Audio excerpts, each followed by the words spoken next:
My name is Emily, and I am 39 years old. I am standing in my parents' living room, holding a glass of water that I cannot bring to my lips. My sister Sarah is showing off her engagement ring to everyone, basking in their praise. "He is perfect," she says with a smug smile, not like some people who never figured life out.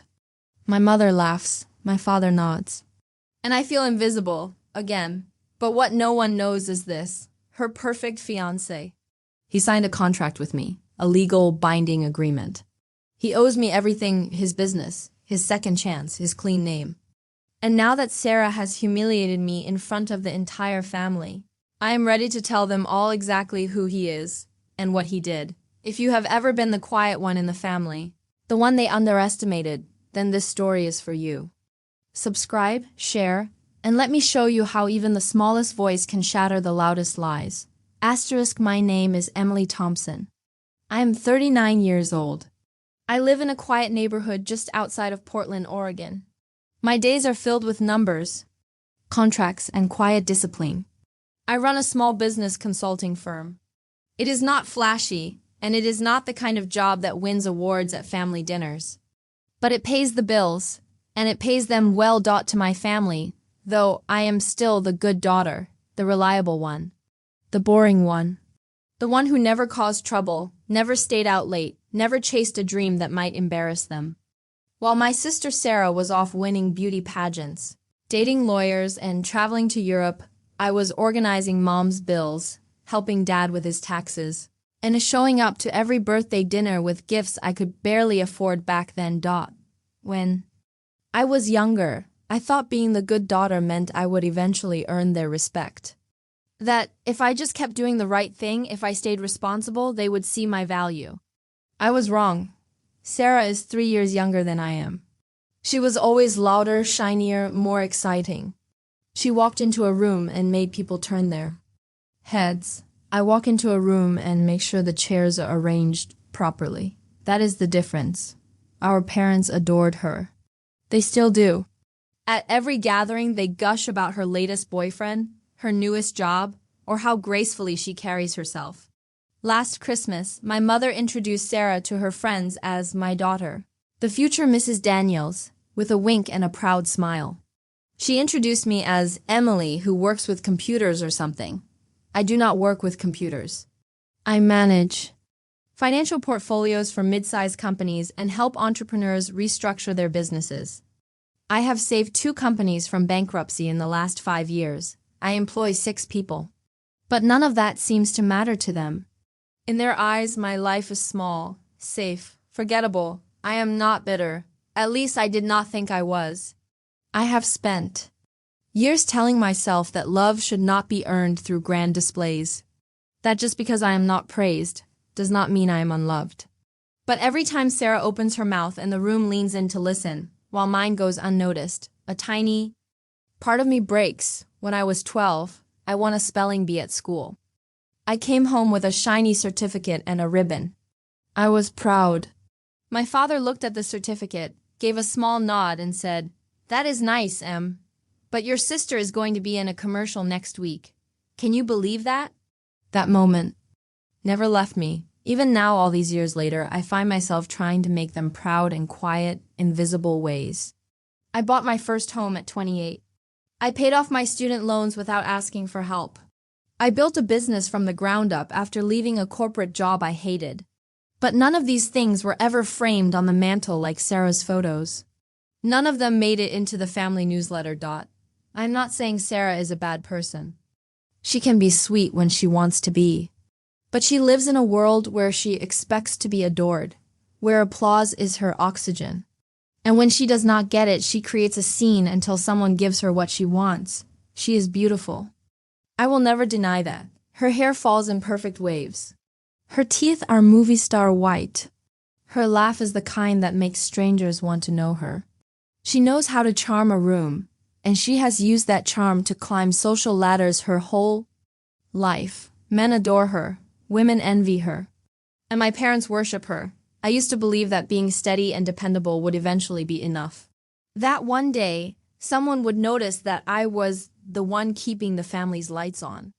That I was the one who sent flowers when mom had surgery, the one who stayed behind to clean up after parties, the one who called just to check in. But in this family, drama speaks louder than devotion. When Sarah called to say she was engaged, it was like the world had stopped turning. My mother screamed into the phone. My father opened a bottle of champagne that had been sitting on the top shelf since their anniversary 5 years ago. He is a successful businessman, Sarah told us. He has 3 properties, a new car, and he has already talked about starting a family. They were all so proud. No one asked what I thought. No one asked what I knew, because the truth is I already knew her fiancé, long before Sarah ever met him. I had worked with him. I had seen his business on the verge of collapse. I had helped him recover, and I had not done it for free. We had signed a contract when he begged me to keep quiet. He had secrets.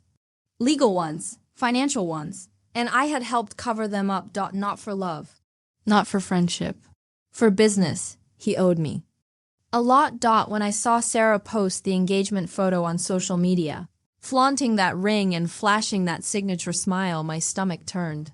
Not because she was engaged, but because I knew what was beneath that smile. I knew what she was stepping into. And I knew that, once again, she would be praised while I stood in the shadows, holding truths no one cared to hear. But this time, something was different. I felt something shift inside me, a quiet resolve, a cold clarity. They had spent their whole lives pretending I was small. They had looked through me, spoken over me, and used me like a quiet stepping stone. But they did not know who I had become. They did not know the contracts I held, the leverage I had, the life I had built outside of their approval. And soon they were going to learn, because I was done being the good daughter. I was done being quiet, and I was done protecting people who never protected me. I think the first time I truly understood my place in the family was during Sarah's 16th birthday party. She had begged for a garden-themed party, and my parents had spared no expense. They rented tents, hired a violinist, and even brought in a chocolate fountain. I was 19, then back home from college for the weekend. I had saved for weeks to buy her a small silver bracelet with her initials engraved on the inside. When it came time to open gifts, she unwrapped purses, perfumes, and envelopes thick with cash. When she opened mine, she smiled politely and then tucked the bracelet under the table like it was something from a thrift store. "Thanks, Em," she said, her eyes already moving to the next box. Our mother laughed and said, "You always give such practical gifts, sweetheart." As if practical was code for disappointing, that night I helped Dad carry the folding chairs to the garage. My hands were sore, and my new shoes were ruined from the wet grass. Sarah and her friends were still dancing by the pool. My parents never noticed that I was still working when everyone else had gone home. There were other moments too small, sharp memories that never faded. Like the time I graduated with honors and they skipped the ceremony to attend Sarah's drama showcase. "We have seen graduations before," my father said, "but Sarah is the lead in this one. It is a big moment." It was always a big moment. For her.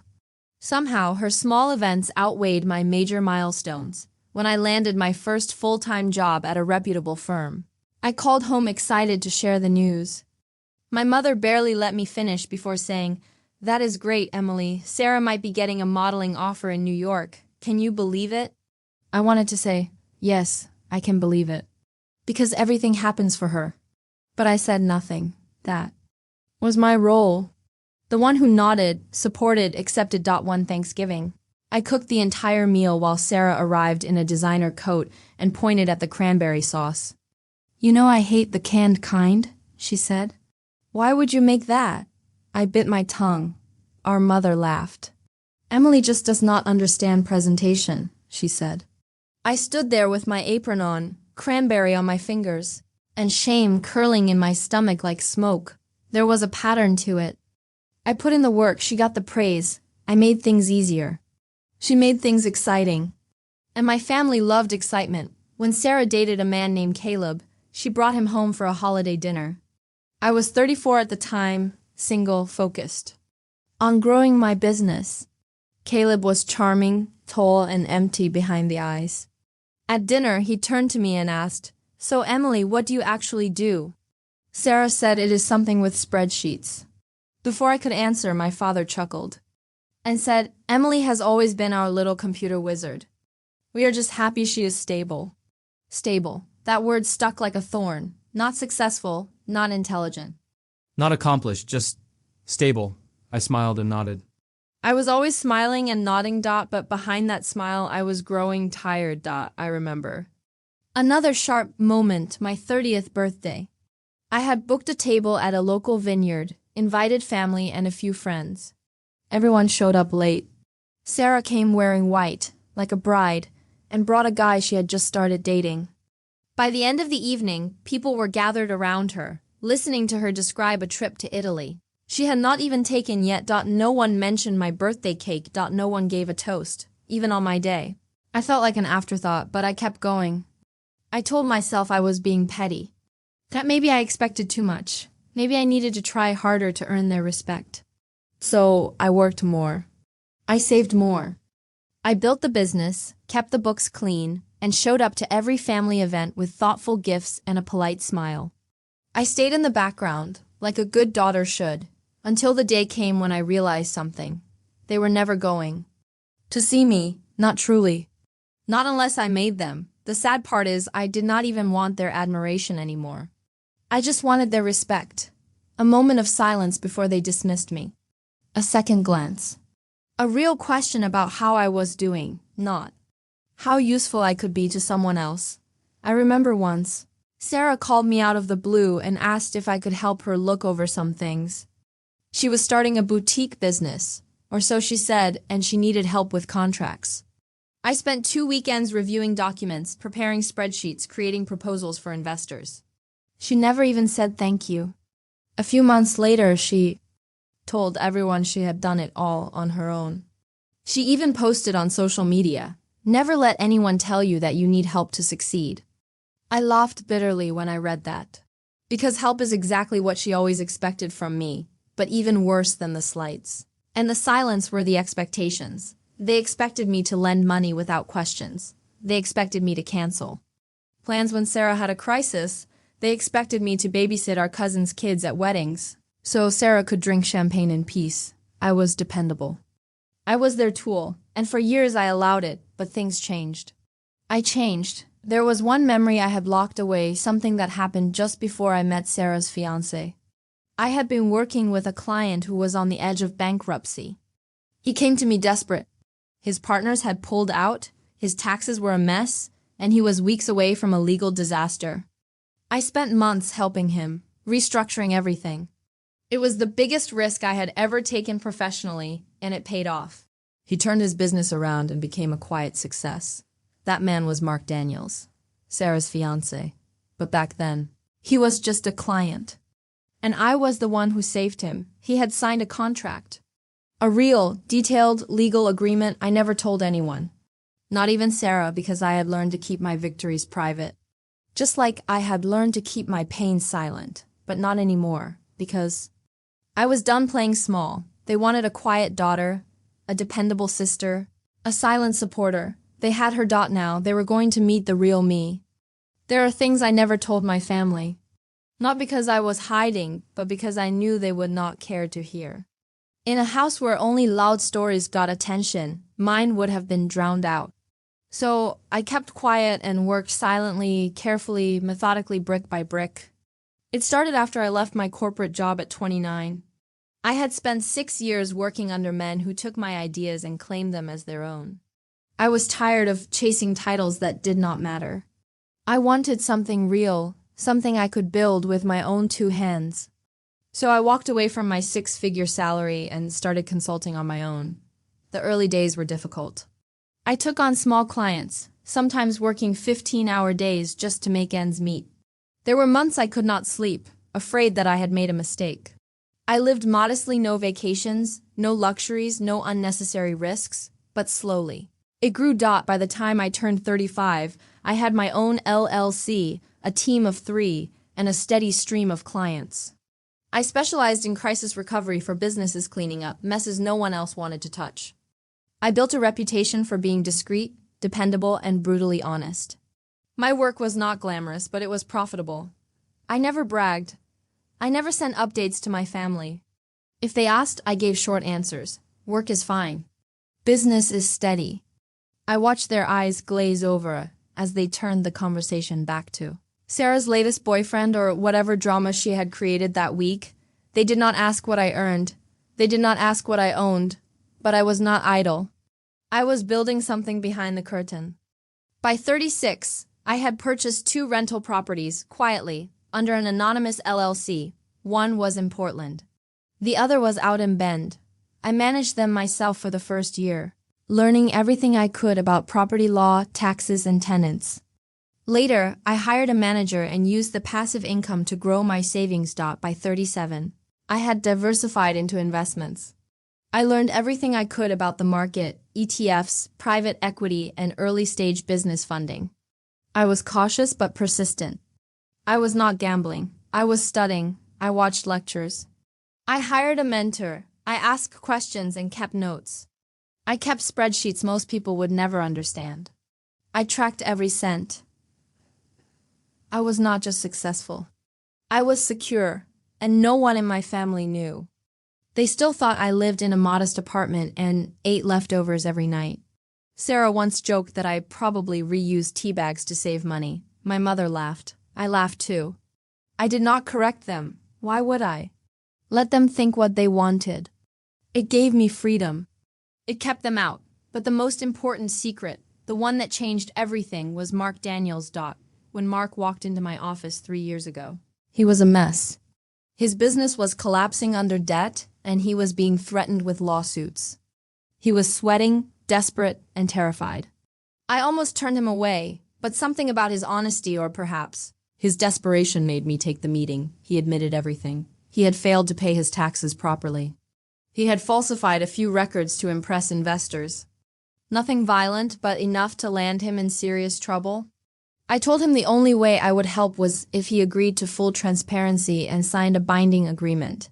That gave me power of attorney over certain assets for a limited period. He agreed. We drafted the contract that week 1 that protected me legally and financially in case he defaulted or tried to hide assets again. He signed it without hesitation. For the next 11 months, I worked closely with him. I restructured his company, helped him dissolve toxic partnerships, and connected him with legitimate funding sources. I even paid some of his debts out of my own pocket to avoid legal escalations. Carefully tracked, fully documented. I charged him for every hour. I kept receipts for everything. By the end of the year, his company was not only stable, it was growing. He thanked me once, a text message that said, "You saved me." I will never forget this. That was all. Then he disappeared from my life, until Sarah brought him home. The moment I saw him on her Instagram posing beside her at some rooftop bar with that same cocky smile, I felt sick. I zoomed in on the photo just to be sure. It was him. I waited for him to say something, to message me, to acknowledge what we had gone through, but he never did. He acted like we were strangers. He did not tell her about the past. He did not tell her about the contract. That was when I understood what kind of man he really was. I made 3 copies of the contract and placed them in my safety deposit box. I updated my lawyer and transferred oversight of the agreement to a third-party firm, just in case anything happened to me. I was not taking chances. This was not about revenge. It was about preparation, because I knew my family. I knew what would happen the moment they discovered that Sarah's perfect fiancé had a past one. I had cleaned up. They would accuse me of jealousy. They would say I was bitter, trying to ruin her happiness. They would not listen to facts. They never had. So I prepared for everything. I created a folder on my desktop titled Emergencies Only. Inside were copies of every receipt, every email, every invoice tied to Mark's recovery. I documented the timeline, wrote a summary, and included an audio recording where I explained the entire situation clearly, calmly, and professionally. I did not want to use it, but if they ever came for me, if they ever tried to twist the truth, I would be ready. It was not just the contract that mattered. It was the principle. I had been quiet for too long. And silence, I had learned, could be mistaken for weakness. So I kept building. I bought another property. I expanded my team to 8 people. I took on high-risk clients with higher fees. I created an emergency fund large enough to live on for 5 years without touching my assets. I bought myself a new car, black, clean, reliable. No one saw it. I kept it in a private garage. My life was not built for Instagram. It was built for survival. And now it was built for war. They could laugh. They could underestimate. They could praise Sarah all they wanted, but I had something stronger than applause. I had evidence. I had power. I had peace. And when the time came, I would no longer stay quiet. Because while they were watching Sarah sparkle, I was building a fortress they could never touch. The invitation came in a white envelope with gold trim. My mother had used her best cursive handwriting, the kind she reserved for wedding cards and thank you notes. Inside, a thick piece of cream cardstock read, "You are invited to an engagement. Celebration honoring Sarah Thompson and Mark Daniels." It was being held at the Oak Ridge Country Club, the most expensive venue in our area. I stared at the card for a long time. My fingers trembled just slightly. I already knew it was coming. Sarah had been hinting at it for weeks on social media, flashing her ring, tagging bridal boutiques, posting captions like soon-to-be Mrs. D. Still, seeing the formal invitation hit something different inside me. At the bottom, in my mother's handwriting, were the words, "We would love your help setting up. Please arrive 2 hours early." There it was. The role assigned to me, once again. Not as a guest, not as a sister of honor, but as the help. No call, no discussion. Just an assumption that I would show up early, arrange centerpieces, check tablecloths, and make sure the gift table looked perfect. While Sarah made her grand entrance in a white gown with her hair perfectly curled and her fiancé her side, I placed the card back in its envelope and sat down at my desk. For a few minutes I did nothing. No crying, no shouting. Just breathing. Then I opened my laptop and began reviewing the contract again. The one Mark had signed. My hands moved slowly across the trackpad as I clicked through the documents. His digital signature was clear, the timeline of payments, the tax filings I had amended for him, the emails I had saved. It was all still there, organized, labeled, irrefutable. I had not seen Mark in over a year. Since that final meeting where he shook my hand, thanked me, and disappeared without a word. I had never told Sarah about him. It never occurred to me that I would need to, but now they were engaged. And I was invited to smile about it. Part of me wanted to throw the invitation away and disappear for the weekend. I had more than enough money to take a trip, turn off my phone, and let them figure it out without me. But another part, stronger, sharper, knew I had to go. I had to see him. I had to see her. I had to know how far they were willing to take. This lied. So our SVPD. 2 days before the event, my mother called me. "Emily, darling," she said, "can you pick up the flower arrangements from Sunbury Floral? They said they will be ready by noon. And we need someone to coordinate with the caterers." I pressed the phone to my ear, steadying my voice. "I have already RSVP'd. I will be there." She sighed with relief. "Oh, good. I was worried. You might be busy with your little business." I told Sarah you are always reliable. "My little business," I nodded, even though she could not see me. "I will take care of the flowers." "Wonderful," she said. "And Emily, try not to wear gray. It photographs poorly. This will be a very elegant evening." I wanted to ask her if she even knew what color I liked, but I let it go. Always letting things go. The day of the engagement party arrived with sunshine and clear skies, perfect weather for a celebration. I wore a soft navy blue dress, simple but flattering. My hair was pulled back in a neat bun, my makeup light. I looked like myself, but sharper. Colder, maybe. I arrived at the venue at 3 p.m., as requested. The banquet hall was already buzzing with decorators. Long tables were draped in white linens lined with crystal vases and floating candles. A 3-tier cake stood proudly at the center, covered in white roses and gold leaf. "Emily!" My mother called, waving me over. "We are behind schedule. Can you help the florist unload the van? And please check the seating chart." Sarah changed a few names last minute. Of course she did. I moved through the tasks calmly, like a professional. I spoke politely to the staff, made adjustments, took calls, gave directions. No one noticed how well I managed the chaos. No one said thank you. At 6 p.m., the guests began to arrive. Laughter filled the air. Expensive shoes tapped across the marble floors. My father adjusted his tie and stood by the bar, welcoming old friends. My mother floated between tables, telling everyone how hard Sarah had worked to make the event perfect. And then came the moment. Sarah entered like a movie star, wearing a pearl-white gown that shimmered in the candlelight. Her left hand was extended just slightly, showing off the ring. Mark stood beside her in a tailored black suit, grinning like a man who had never known failure. My breath caught. He looked right at me. For the first time since that contract was signed, he looked me in the eyes, he smiled, and then he looked away. No recognition. No acknowledgement. Just a brief flicker of something cold. Sarah threw her arms around me. Emily, you look so pretty. Thank you for everything. Did the florist give you trouble? I told them you are great under pressure. I nodded. Everything is fine. She leaned closer. Wait until you see the slideshow Mark made. He is so thoughtful. I am really lucky. I watched as she walked away, tugging him toward a group of friends. He slipped his arm around her waist, whispered something in her ear. She laughed loudly, and I stood there, invisible once again, but not powerless. No, not this time. I walked over to the gift table and placed a small envelope next to a gold-wrapped box.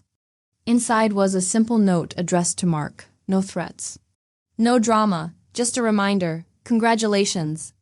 I trust you have not forgotten the terms of our agreement. I have kept my side. I suggest you continue to keep yours. I did not sign it. I did not need to. The rest of the evening passed in a blur of clinking glasses, long speeches, and endless compliments about how perfect they were together. But I saw it. I saw the moment he opened the envelope. I saw the way his expression froze, just for a second, and I smiled because now the game had begun. It happened 2 weeks after the engagement party. I had almost convinced myself that maybe things would settle down. That Mark would heed the warning, keep his head low, and avoid poking the sleeping Wolf. He had seen the letter. I knew he had. His eyes had flashed with recognition, and then with something else, something close to fear. I had expected him to be smarter, but people like Mark never believe consequences are meant for them. It started with a call from my mother, Emily. She said brightly, "We need your help with something small. Nothing too serious." I should have known then.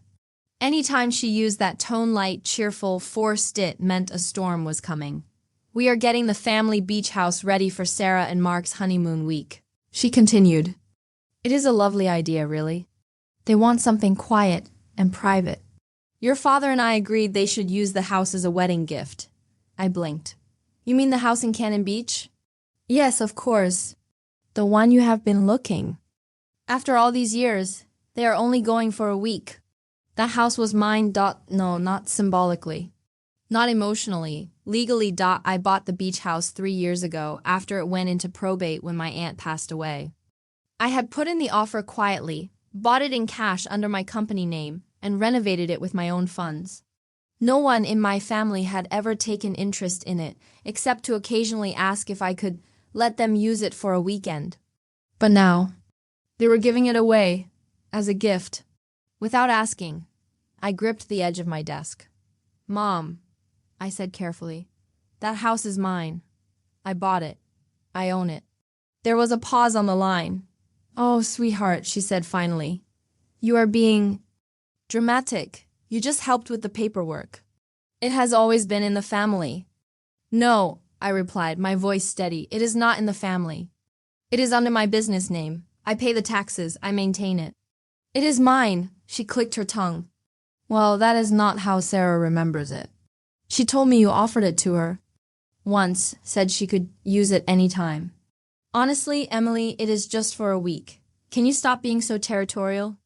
I felt heat rise in my chest. "I never offered it as a wedding gift." "That is completely false." Now her voice changed. Sharper. Defensive. "You are being selfish. This is what families do. We share. You live alone. You barely use the house. and Sarah is starting a new life. She deserves something special.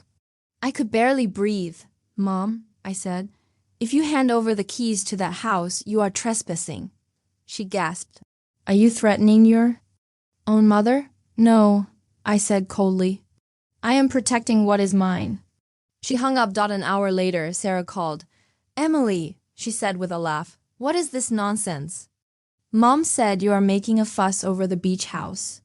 I closed my eyes. It is not nonsense, I replied. I own it. You know that. You are so uptight, she said. It is just a house. You cannot let go of anything, can you? My stomach twisted. You did not even ask me, I said. I did not think I had to, she snapped. We are sisters. You are always saying you want us to be closer. Well, this is how families get close by giving without conditions. I stared at the wall. No, I said. Families get close by respecting each other's boundaries. She scoffed. Well, I guess that is why no one feels close to you. And then she hung up. It was not just about the house. It was the assumption that I did not matter. That my property, my money, my time were all theirs to use. That I should be honored to serve them. And when I did not comply, I was labeled cold, difficult, selfish. I drove to the beach house that night. I changed the locks. I contacted my attorney and had a formal notice sent to my parents, outlining the legal ownership of the property. I installed security cameras. I did not tell anyone, but I knew that was not the end. It never is. 2 days later, I received a notification from the bank. A transfer request had been made from one of my secondary business accounts. A joint account I had opened long ago for convenience. One I had forgotten was still connected to Sarah's name from a shared client project we had briefly worked on. She had tried to withdraw $10,000. My heart stopped. I froze the account immediately, called the bank. Reported the unauthorized attempt. Then I called her. She did not answer. So I sent a message. You do not have access to my business accounts. If you try that again, I will press charges. No response. Instead, I got a group message from my mother. We are a family. You are tearing us apart over money. Sarah has always supported you emotionally. The least you can do is support her financially during this exciting time. Supported me emotionally? I laughed. A sharp, bitter sound I did not recognize as my own. That was the moment I knew. This was not a misunderstanding. This was a betrayal. A deliberate, coordinated betrayal. They were trying to take from me what I had built. Because they believed they had the right. Because I had let them believe that. Because I had smiled and nodded. And said nothing for too long. They thought I was weak. They thought I was the safe one. The quiet one. The one who would never fight back. But they were wrong. Because they had crossed the line. And now I was drawing one of my own. The morning after I froze the account, I awoke to 14 missed calls and 7 voicemails. All from family, my mother, my sister.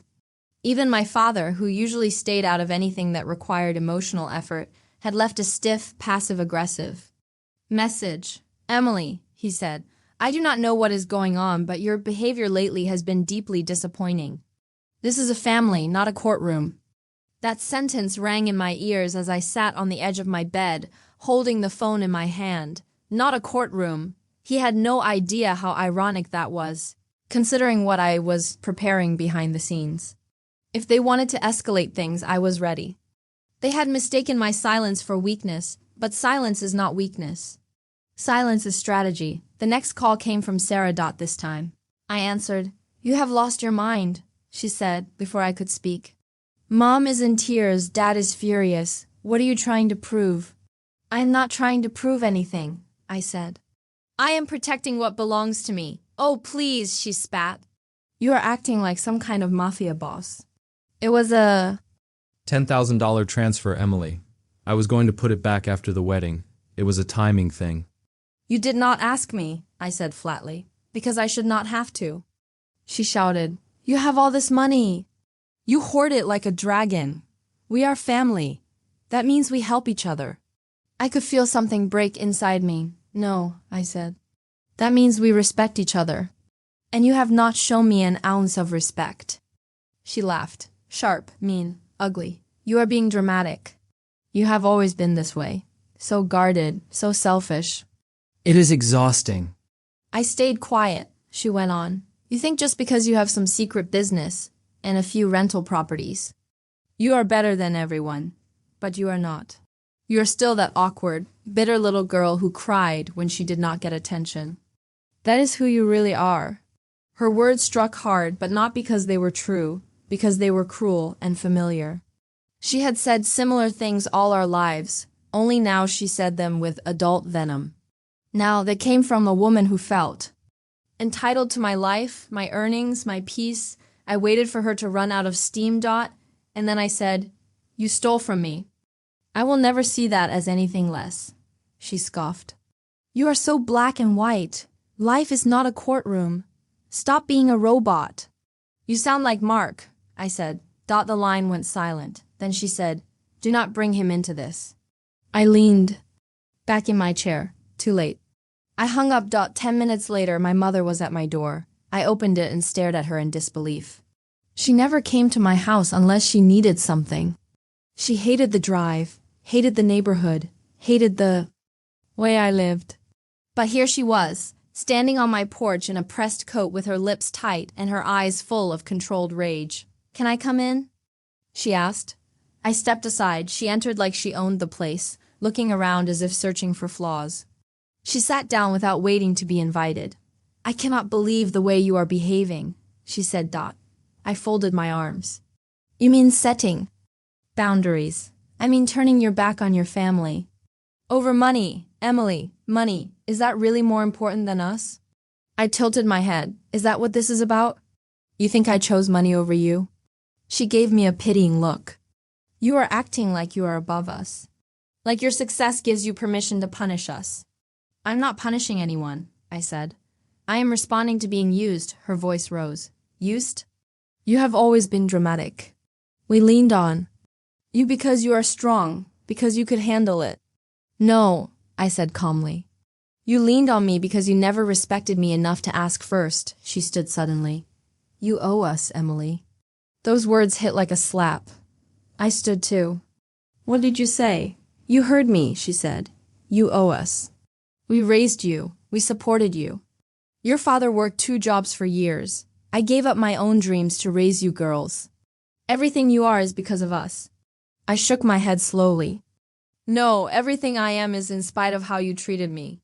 She looked stunned. I went on. "I worked for everything. I built my business while you ignored it. I supported this family financially, quietly, while Sarah was off chasing men and racking up credit card debt. I did not ask for praise, but I will not be taken from." "Not anymore." She reached for her purse. "So that is it then? You are cutting us off? You are throwing away your own blood?" "No," I said. "You did that when you decided I was only valuable when I was useful." She looked at me with a mixture of anger and disbelief. Then she said, "You are going to regret this. You will end up alone. And no amount of money will change that." I opened the door. "Goodbye, Mom." She walked out, stiff and silent, without looking back. I stood there for a long time, heart pounding, staring at the empty street. Then I walked back inside and picked up the contract. The one Mark had signed, the one they all pretended did not exist. The next chapter had already started, and I was done asking for permission to live in it. It was not one moment that broke me. It was not the stolen money, not the lies about the house, not even the accusation that I owed them something because I had been born into their home. It was not one knife, it was 100 tiny cuts, and suddenly I felt the sting of them all at once. After my mother left, I stood in my living room for a long time. The silence felt different now, heavier, but sharper, too. Like the stillness before a storm. I walked over to the dining table and sat down in front of the folder I had kept hidden for so long. The one marked Daniel's client files. It had been buried under years of quiet restraint, and now it sat on the table like a loaded weapon, not a weapon of destruction. A weapon of truth. I opened it slowly. Line by line, the contract stared back at me, my protection, my history, my truth. For the first time in years, I felt something I could not quite name. It was not anger, not pain. Not sadness. It was a calm I had never known. I was done justifying my boundaries, done begging to be heard, done playing the good daughter, the helpful sister, the stable one who never made waves. The snap was not loud. It did not explode like a firecracker or roar like thunder. It clicked into place quiet and cold, like a key turning in a locked door. And once it turned, there was no going back. That night, I took a long shower, letting the water wash the last traces of guilt from my skin. I brushed my hair gently, like I was comforting a child. Then I poured myself a glass of wine and turned on soft music. I stared out the window at the city lights and whispered one sentence aloud. I do not owe them anything. And it felt like breathing for the first time. For years, I had chased their approval like it was oxygen. I had shaped myself to their expectations, quiet, small, safe. I had worked like a ghost behind their lives, holding them together with invisible hands while they shined under lights they did not earn. And they still saw me as nothing, but I was not nothing. I was the one who saved their future. Son-in-law from financial ruin. I was the one who bought the house they wanted to gift like candy. I was the one who paid for hospital bills, tuition, rent, repairs, all without complaint, without recognition. I had the receipts, the paperwork, the bank statements, the contracts. And now I had something better. Resolve. I sat down and opened my laptop. I logged into every business account, personal account, investment dashboard, and property portal. I changed every password. I revoked every access point that had been shared even years ago. I checked joint accounts, dormant cards, online portals. Anything with my name on it would be mine again. Then I made a list, a cold, clean list, accounts to freeze, access to revoke, legal notices to send, assets to protect, people to block. I was not acting out of revenge. This was not spite. It was protection. For the first time in my life, I saw clearly.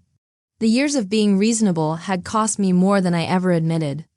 I had mistaken survival for peace. And now peace would come only through truth. At midnight, I opened my inbox and wrote the first email. To Sarah. Subject, house access and account activity. Sarah. Following recent events, consider this your formal notice that you are no longer authorized to access or request anything related to my assets, accounts, or properties. This includes the Cannon Beach house and any accounts previously associated with our temporary business venture.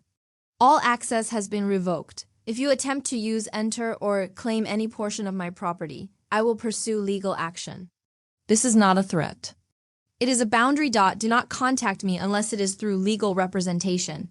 Emily. I read it twice before pressing send. No emotion, no explanation. Just fact.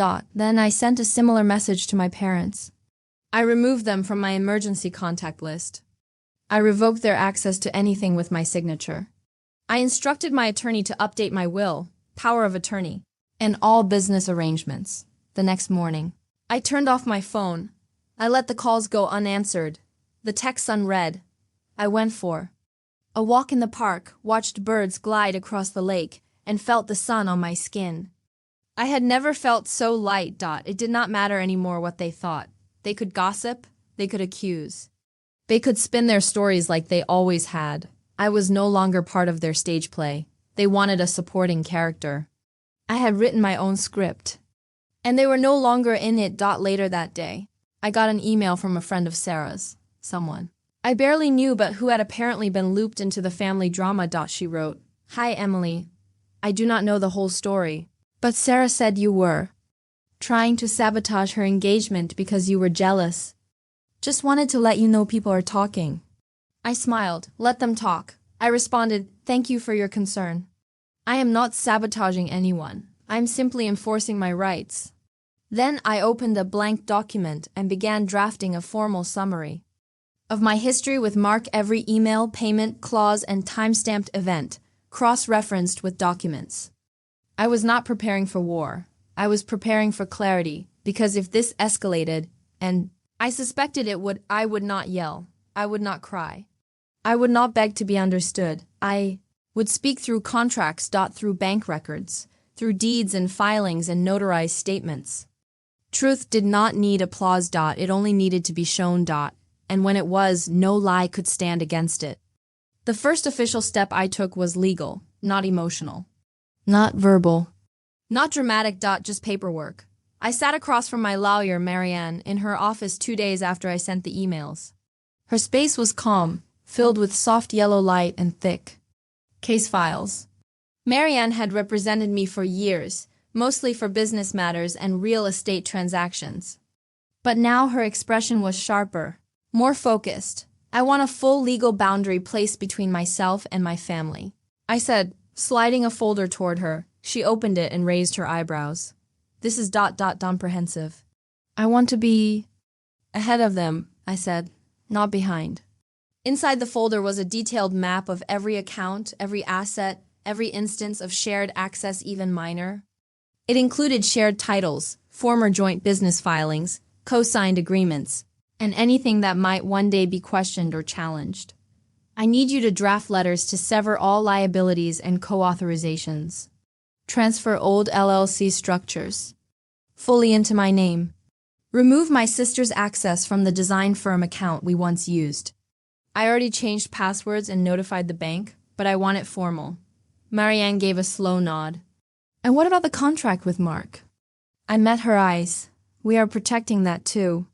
We drew up an affidavit confirming its legality. Marianne added a second one confirming my work and financial contributions to Mark's recovery. I handed over a USB drive with copies of all supporting documents, emails, spreadsheets, payment receipts. Then we filed it all into a secure document vault.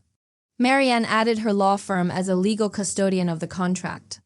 That way, even if something happened to me, the evidence could not be lost. You are building a wall, she said. No, I replied. I am locking the gate. I walked out of her office into the bright afternoon sun and breathed in deeply. One gate closed.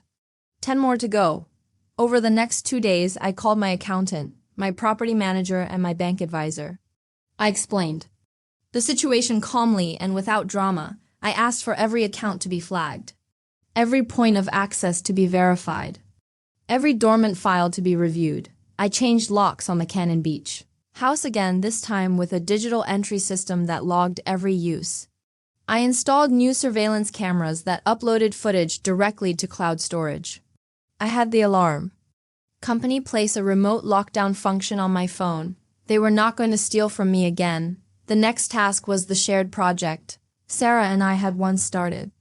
A design agency for boutique shops, a short-lived idea we played with when she said she wanted to be an entrepreneur. I had handled the business side, setting up the ELLC and writing the marketing copy. She had picked colors and fonts, posted a few times on social media, then disappeared when things became too complicated. We had let it die quietly, but the business bank account still existed, barely used, barely funded, but still under both our names. I went to the bank in person. The woman behind the desk pulled up the records and gave me a sympathetic smile. You still have authorization, and the account balance is under 1,000. We can close it now if you like. Yes, I said. Close it. And please note that any further attempts by the secondary name holder to access my records should be flagged immediately. She nodded. Understood. I will update the security file. I signed the papers. Just like that, one more door was shut. Next, I moved to the emotional side. I had kept my silence long enough. Not for their sake, but for mine. That night I sat down with my laptop and uploaded a short private video to a cloud folder. It was just me, speaking into the camera, calm, clear. Hello, I began. This is Emily Thompson. I am recording this video to protect myself and to ensure there is no confusion about what has taken place. I laid everything out: how I helped Mark recover his failing business, how he signed a legally binding contract, giving me financial control for a limited time, how I paid his debts, restructured his systems, and walked him back from the edge of collapse. I held up the contract. This is not revenge. This is record keeping. He signed this. He benefited from my time, my money, my expertise. I did not share this with my family because I believed he had moved on with integrity. I was wrong. I did not cry. My voice did not shake. I ended with, if anything happens to my properties, my accounts, or my reputation, this file should be made public. Let the facts speak. I saved the video in 3 places and sent copies to Marianne, my best friend Holly, and a secure cloud vault with timed access release. Then I wrote a final document, a timeline dot in it. I outlined every transaction related to Mark, dates, emails, amounts. The betrayal had come like a storm, but I was ready like a fortress. The last thing I did that night was turn on my phone. It exploded with messages from Sarah. You are being insane. Do you know how embarrassing? Mark is furious. From my mother. You have destroyed this family over a piece of paper. What happened to you? From my father. We raised you better than this. This is cruel. And finally, from Mark himself. This was years ago. What do you want from me? I stared at his message for a long time. Then I typed one sentence. Nothing. I already got what I needed. Good luck. I hit send. And then I blocked his number. It was done. The documents were in place. The lawyers were informed. The evidence was preserved. I had not screamed. I had not begged. I had not thrown plates or burned bridges with fire. I had simply closed. Every door they thought would always be open. They had underestimated me. That would be their last mistake. It began with a phone call I did not answer. Then another. Then 5 more. The panic did not arrive all at once. It crept in, like smoke through the cracks. At first, they were just confused. Then they became desperate. I watched it all happen from a quiet distance. The first message that made me pause came from Sarah. It arrived in the form of a frantic voicemail. Her voice, usually sharp and certain, sounded shaky. Emily, something is wrong with the wedding account. The venue called me and said the deposit bounced.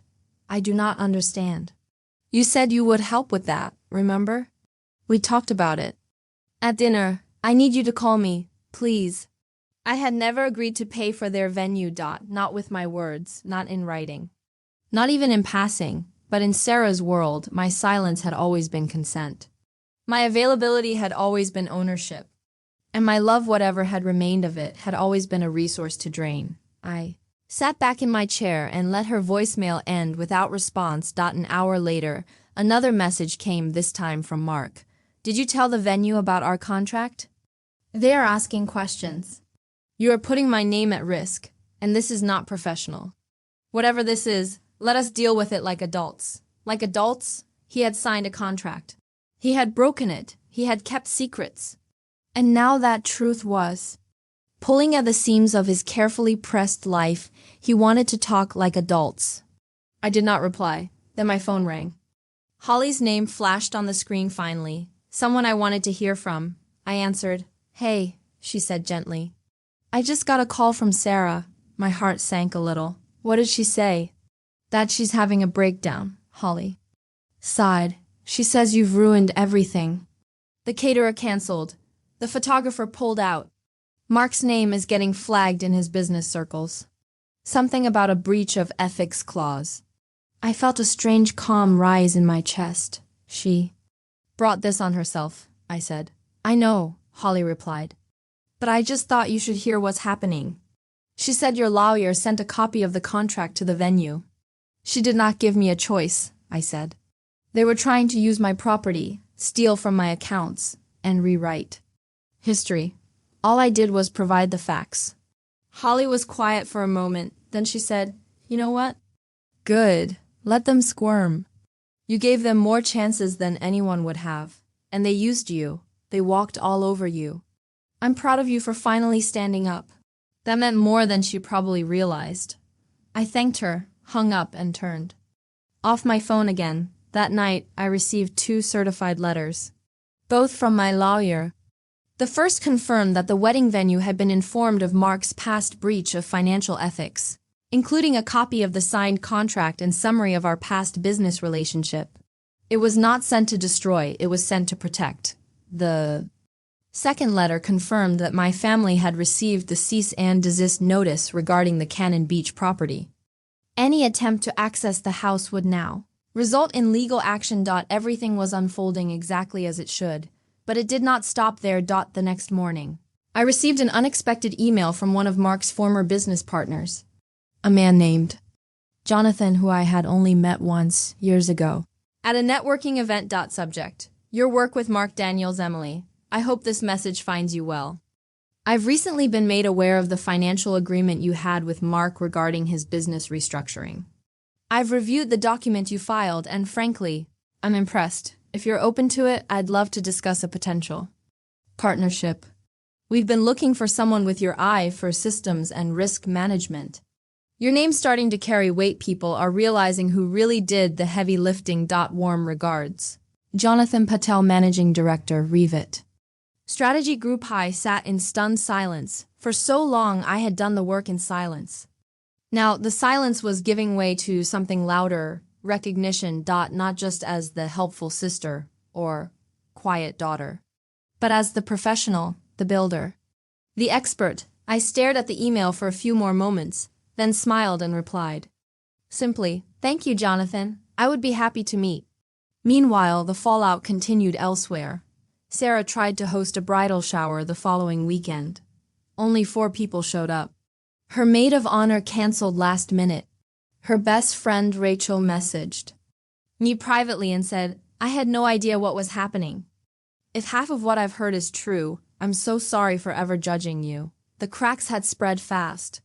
Faster than even I expected, because the truth has a strange kind of power. It does not always roar. Sometimes it just rises, slow and steady, until it drowns every lie built on top of it. I received one final message from my father, just one line: "Your mother is not sleeping. I hope you are happy." I did not reply, because happiness had nothing to do with it. This was not about being happy. This was about being whole. And you cannot be whole while letting people tear off pieces of you in the name of love. They had taken my time, my energy, my trust. They had written their story using my ink, but I had taken the pen back. And now, their consequences were simply the cost of the truth coming home. The calls from my family had slowed to almost nothing. Silence replaced their anger like a thick fog settling in a forgotten room, but the quiet was not peace. It was the calm before a different kind of storm, the one inside me. I was tired. Tired of fighting, tired of feeling unseen, tired of the endless weight of expectations that I did not choose. One evening, Holly came over. She had always been my closest friend, the one who understood me without judgment. She knocked softly, and I opened the door to see her smiling warmly, holding a bag of my favorite herbal tea. "I thought you could use a friend," she said gently. I stepped aside, letting her in. The house felt empty, but her presence filled the space with light. We sat down at the kitchen table, sipping tea in comfortable silence at first. Finally, Holly broke the quiet. "You know," she said, "I have been thinking a lot about everything you've been through. How people can take you for granted, and how hard it is to stand your ground when they expect you to just give." I nodded slowly. "It is not easy," she continued, "to go from being the one who always said yes to the one who says no, to be the good daughter and then suddenly be the one who shakes the family tree." I smiled faintly. "It feels like losing parts of myself, parts I thought were mine." "That is because you are reclaiming yourself," Holly said firmly. "The real you, the strong, brilliant woman who does not need permission to be loved or respected." I took a deep breath. Sometimes I wonder if I am making things worse, if I am hurting the people I care about. She reached across the table and took my hand. "Emily, you have spent your whole life putting everyone else first. They did not deserve that, not you." Tears welled up. I blinked them back. "I want to believe that," I whispered, "but it is hard." Holly squeezed my hand. "You are not alone, and you are not weak. You are brave. And brave people get to write their own stories." Her words sank deep. That night I slept better than I had in months. The next morning, I called Marianne, my lawyer, to tell her about Holly's visit. Marianne's voice was warm, relieved. "You are doing the right thing, Emily," she said. "Not just legally, but emotionally. Standing up for yourself is the hardest battle. But it is the one that makes everything else possible." That validation meant more than I expected. I realized then that I had spent so many years seeking approval from my family, from Mark, even from myself, that I forgot how powerful it was simply to be supported. Support did not have to come with conditions or expectations. It did not have to be transactional. It could just be real. In the weeks that followed, Holly helped me in small but meaningful ways. She accompanied me to meetings. She sat with me through tough phone calls. She reminded me to take breaks, to breathe, to laugh. One afternoon, we sat in my living room, surrounded by boxes of files and documents. I was preparing a presentation for Jonathan Patel, the business partner who had reached out after everything unfolded. I have never done anything like this before, I confessed. Presenting myself like a professional, not just a family member. Holly smiled. You have been doing it your whole life, you just did not see it. We rehearsed together. I practiced explaining my role in Mark's turnaround, the contracts, the financial management. Holly listened carefully and offered feedback, not on what I said, but on how I believed it. You have to believe in your own story, she said, because if you do not, no one else will. Her confidence gave me courage. On the day of the meeting with Jonathan, Holly walked beside me like a shield. Jonathan greeted me warmly and praised my work ethic and attention to detail. The conversation was professional and hopeful. I realized that this meeting was not just about a potential partnership. It was a symbol of how far I had come. Afterward, Holly and I went out for coffee. You are stepping into a new chapter, she said. One where you are not just surviving, but thriving. I felt a smile spread across my face. Thank you, I said softly. For being my ally, she laughed. Always. I knew then that having someone by my side who believed in me made all the difference. I had weathered the betrayal, the hurt, the anger, now, with Holly's support. I was building something new, a life defined by respect, honesty, and the courage to be myself, and that was the greatest victory of all. Months had passed since the storm. The chaos, the arguments, the cold silences all had slowly given way to something I never thought I would find. Peace. The house was quieter now, filled with the soft hum of everyday life instead of the tension that had once gripped every corner. I woke up in the mornings without the weight of dread pressing on my chest. I moved through the days with a sense of calm I had never known before. My business had grown steadily. The partnership with Jonathan Patel's firm opened doors I did not even know existed. I was no longer invisible, no longer the shadowy good daughter who worked behind the scenes. I was a leader, an expert, and more importantly, I was proud of myself. But the biggest change was inside me. I no longer felt the need to prove myself to anyone. The approval of my family no longer dictated my worth. I had found my own tribe friends who saw me, who celebrated me, who loved me for who I truly was. One afternoon, I sat in my favorite chair, a soft blanket around my shoulders and a book in my hands. Holly was nearby, working on her laptop. The sun filtered through the windows, casting warm patterns on the floor. I closed my book and looked out at the garden, where the flowers I planted last spring had bloomed in full color. I never thought I would find this, I said softly. Holly looked up and smiled. Find what? Peace, a home that feels like home. A life where I am enough, she nodded. You earned this, Emily, every bit of it. The thought brought tears to my eyes, but they were not tears of sadness. They were tears of release of all the pain, the struggles, the heartbreak. I had stepped out of the shadow of my family's expectations and into the light of my own truth. Sometimes, late at night, I still thought about them. About Sarah, flaunting her ring. About the betrayal that had nearly broken me, but those thoughts no longer held power over me. I had built walls. Yes, but they were not walls of bitterness. They were walls of protection. Walls that allowed me to grow, to heal, to dream. I kept the contract hidden away, a reminder of how far I had come. It was no longer a weapon, but a symbol of my strength and my boundaries. I had learned that family was not just about blood. It was about respect, about kindness, about love that does not demand sacrifice of your own soul. And I had chosen myself. One weekend, Holly and I hosted a small gathering of close friends, my chosen family. There was laughter, warmth, and genuine connection. It was everything my childhood had lacked. As I looked around at their faces, I felt a deep gratitude. These people had seen me, they had supported me, they had loved me, And I was whole dot in that moment. I understood that my true fortune was not money or contracts or properties dot. It was the courage to walk away from those who made me feel small dot. It was the strength to build a life on my own terms dot. It was the love I had found for myself dot. And that was a fortune no one could ever take away.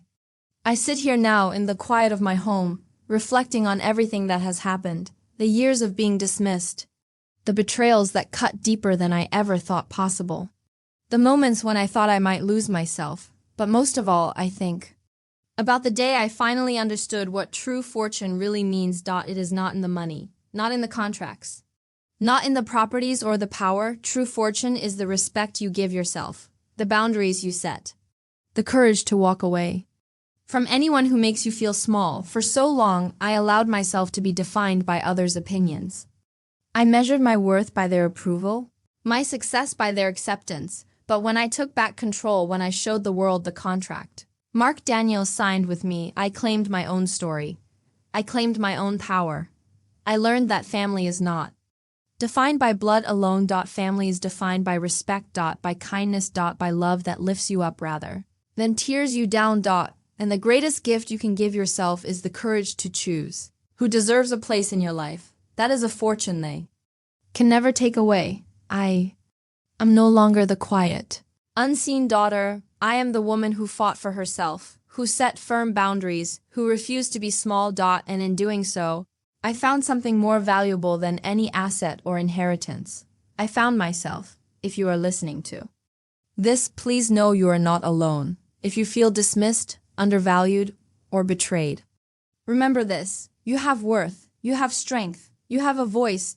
Do not be afraid to use it. Do not be afraid to protect yourself, and do not be afraid to walk away from those who do not see your value, because your real fortune is your self-respect. That is something no one can ever take from you. Thank you for listening to my story. If it has touched your heart, please like, share, and subscribe to this channel. There are more stories to tell, and I would be honored to share them with you.